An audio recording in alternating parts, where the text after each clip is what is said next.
Dr. Sudhir Kumar is the next speaker. He will be speaking on what if you are in a group practice now. Good morning, everyone. And I thank Dr. Rajan and AIOS for giving this opportunity. I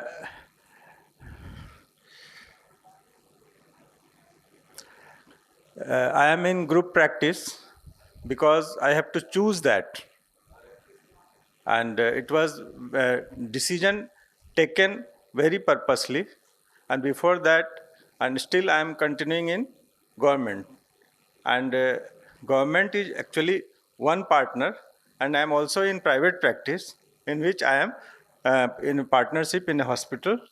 Why I did partnership? I did partnership with government because in the early stage, the job gives you financial security. But for future, it may not be like that because it has some limitations which has already been discussed by Dr. Ajit. In private practice, with full knowledge and sincerity, I opted for partnership with someone because again I went for safety. And what was his safety? Because at the time of starting my career, I was not having money too much to start a clinic. So, and other partner was also not having adequate money. So we co-opted to each other, and we started partnership. In this way, we divided our capital equally, and at the same time expenses also, because our staffs were same, our place were same, our machines were same. Hardly 1 or 2 hours our phaco machine was working, hardly few minutes angiography and lasers were working at that time. So all these money were saved by 50%, and that was our earning also in another way. At the same time, we all have different types of capabilities. Some where one of us was a little better in practice, other was little better in some other management, other is having more skill in, other might have more skill in anterior segment, while other person may have good skill in retina. So partnership is always a win-win situation for all. But it comes with some challenges also. We have seen not always a rosy picture of partnership, which ended up very not in good way. So we have to be careful, but we should learn to live with something like that. And nowadays, since ophthalmology is very costly, getting very costly, so we'll have to go for in some form in a partnership business. But now you have decided to retire, and Dr. Ajit has already painted a very rosy picture after retirement.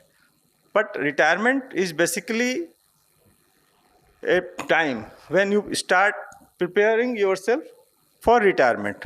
Why you want to prepare for retirement? In which, in normal language, for doing nothing, why are you planning? Why? Because nobody has told you what are the problems with retirement. Here, you don't know how much money you will be spending. So you might end up with spending more money than you think because of some unforeseen events like heart attack, hemiplegia, or anything old age related problems, and as well as inflation is another problem. So retirement, one point here, retirement can be tough on married life also. You have spent your wife or spouse so much long life, and you have given spaces to each other accidentally because you are also in some other work, and your spouse is somewhere else. So you have free independent time for yourself. But after retirement, it will be very difficult. It might be very difficult for many people to live with 24/7 with their couples, with their spouse. And this has been established by many other authors. And there is a lot of time to kill because you may have long life ahead of you, because our life expectancy has increased from up to 70s. So it is very difficult to take a retirement for now. Why you want to plan for a retirement?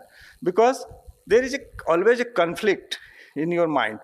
As Dr. Rajan has already said that your mind is not retiring, but your body is retiring. So there is a conflict.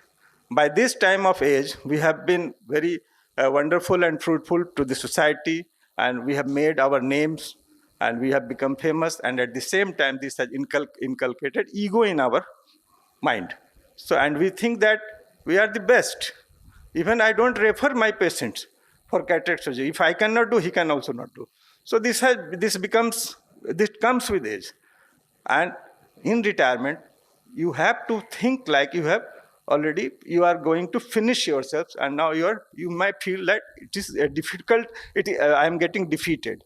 So there is always a mental chaos, and at the same time, your body is not capable for going into such type of taking risk. And because whole life we have been consumed for 30-40 years of private lives in making profits, hiring more employees, and so the life was very difficult to manage, and in this time we may get burnt out.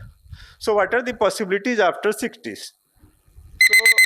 So you can pass your business to your partners. If he is ready to accept it, is good. Or you can liquidate the business, you can rent it, or hire a new team of managers. So hiring a new team of manager, you can always hire, but again, since you have become egoistic, it's very difficult to surrender your sovereignty, but it has to be done, because otherwise you cannot.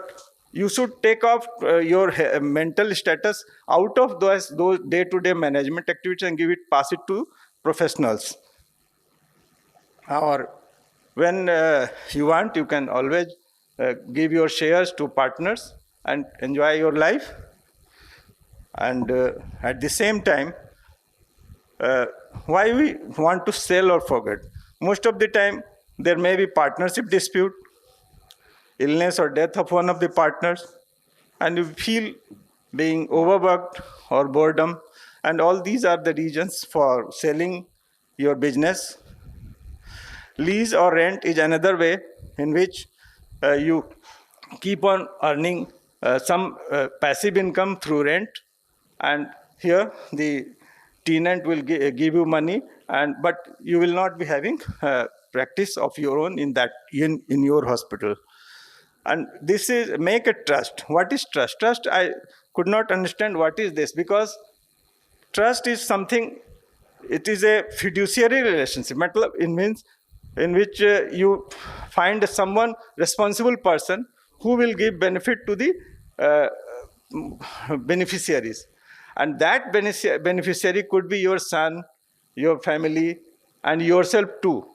So this is a very dicey thing, which I think what I could gather from the word trust, that in this way you give away your liabilities, but at the same time you enjoy full ownership through some other circuitous route and give all the benefits to your family itself.